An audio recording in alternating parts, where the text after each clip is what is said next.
Here we are this afternoon at the Dawn Centre at the YASC, and I've got with me Ian. Hi Ian. Hi. I'm going to ask a few questions about what he thinks of the homeless review that's going on in Leicester at the moment. Right Ian, in your experience, what do you think the main things are that leading to some people becoming homeless? Unable to get the help that they need, rising costs and things, problems with getting benefits and that, not enough help and understanding as to why some people don't know how to fill in all the forms and things like that, so they lose their benefits. There's no support centres for people to go to anymore. That's all been cut back.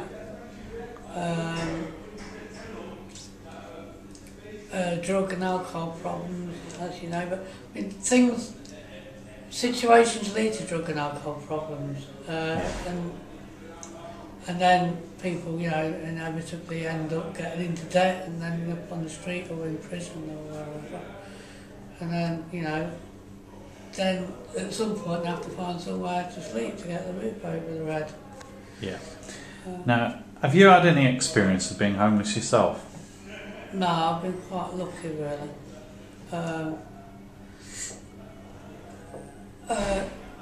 There was a time when I lived with my mum and dad when they were going to move down to Torquay, Yeah. like to find somewhere to live, and you know, I signed myself up for the register at I'd say where Yeah. at De Montfort Housing, Yeah.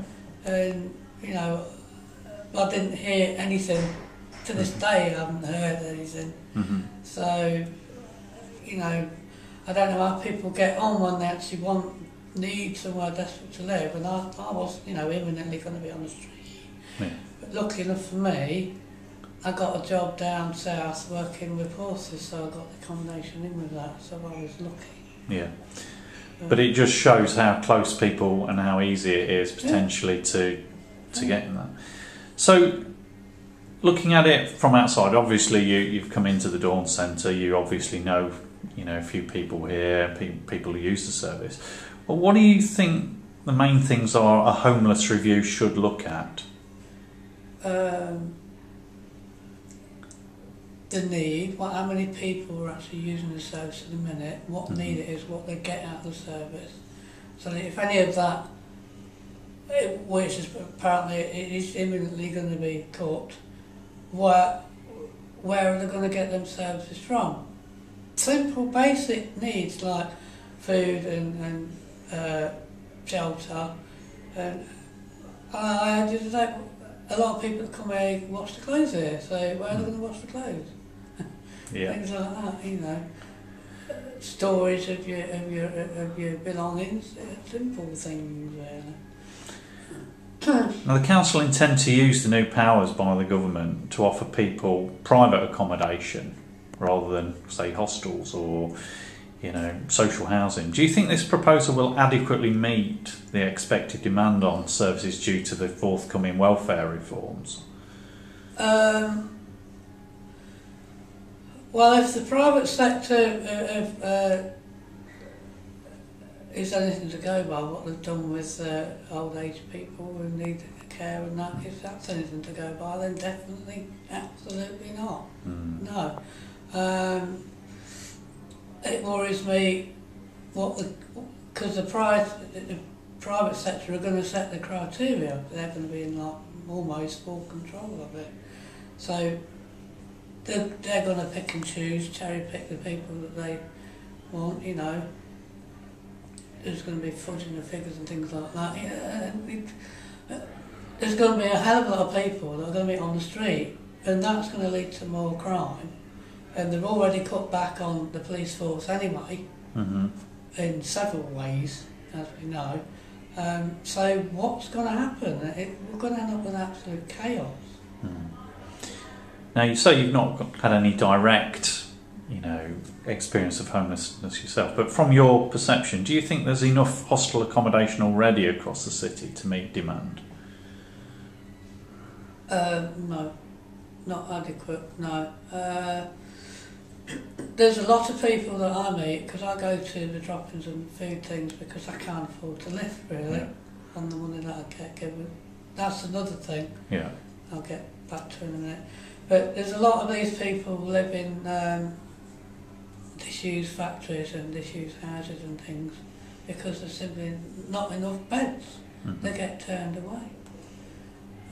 You know, they don't know how to go.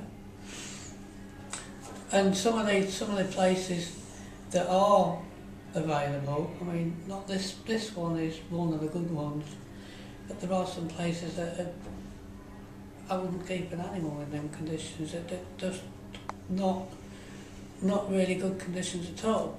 Mm-hmm. And they're the ones that are funded by the council. So I don't know what's going to happen when it goes private. Yeah.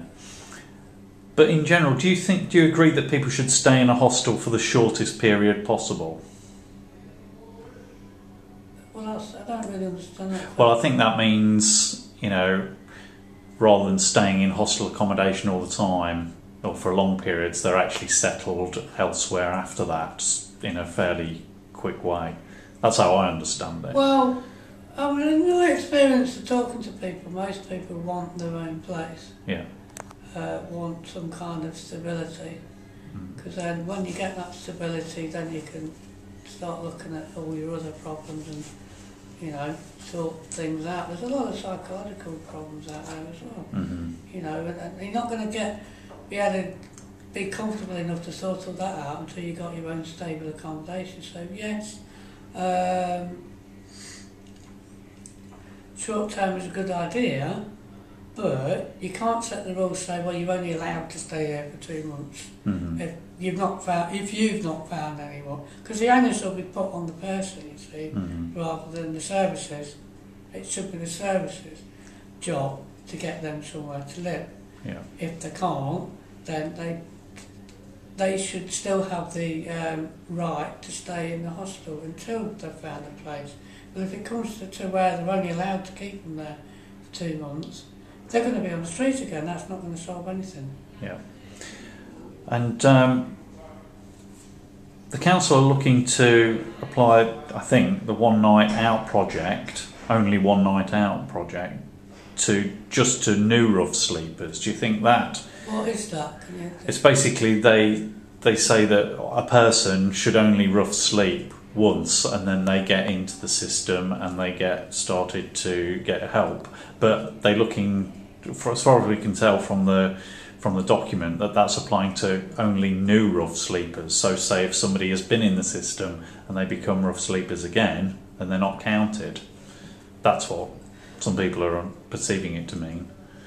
My worry of that is even one night is too much, you know? So if someone says, oh, you know, I've been made homeless, or come back in 2 days' time, they could be mugged, they could be murdered, anything could happen in them 2 days while they're not being helped. So that's a policy that's going to end in tears for a lot of people. Doesn't make sense at all to me. Because I can see, you know, the negative side to that.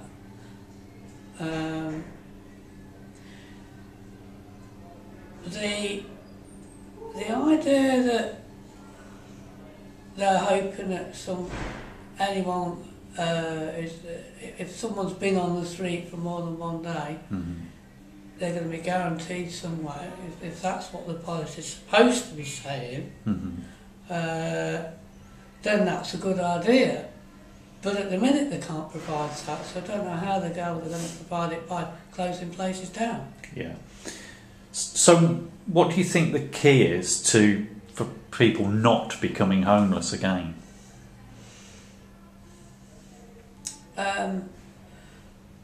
Support, person-centred support.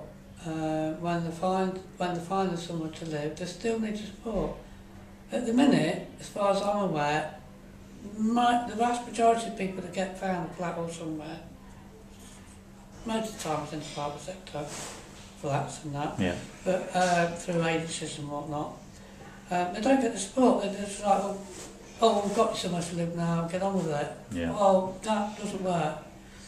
a lot of people then end up getting into debt and everything because they can't cope with problems that they're not being able to any help with, and they end up back in the loop again, back in the hostels again. And that's why there's such a demand for hostels at the minute, because there's not the support when you do have a place to live. I mean, me personally, I'm looking at the threat as I'm going to end up on the street, because this new thing that they're bringing out, I've got to pay 20% out of my housing benefit. 20% of my rent, I've got to pay out of the money that the government already says is the minimum for me to live on.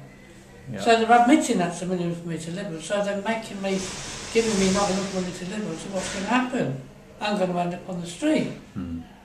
It's just ludicrous, brainless policies that are just going to cause absolute chaos. And we've not got the police in to cope with all the crime and everything anyway. It's just... We're going to end up with a real big mess. Yeah. So do you agree with cuts in homeless placements and advice centres? Absolutely not. Okay.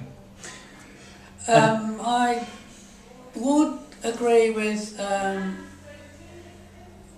figures being made about how many people use the services and how it gets used and things like that, and rules and things being set in place. But no, not cuts in, because if the data is collected correctly and the services are used efficiently, it will still show that there's more need than what's already been provided. Yeah. And are you concerned that these plans might have a negative impact on people in the community? Yeah. Not just the people who it affects directly, the rest of society indirectly, because it's going to, crime's going to go up. There's going to be more people, more begging, more stealing, pickpocketing, all sorts of things like that. And it's just going to pull down society as a whole. Ian, thanks for your time this afternoon, and good luck with the future.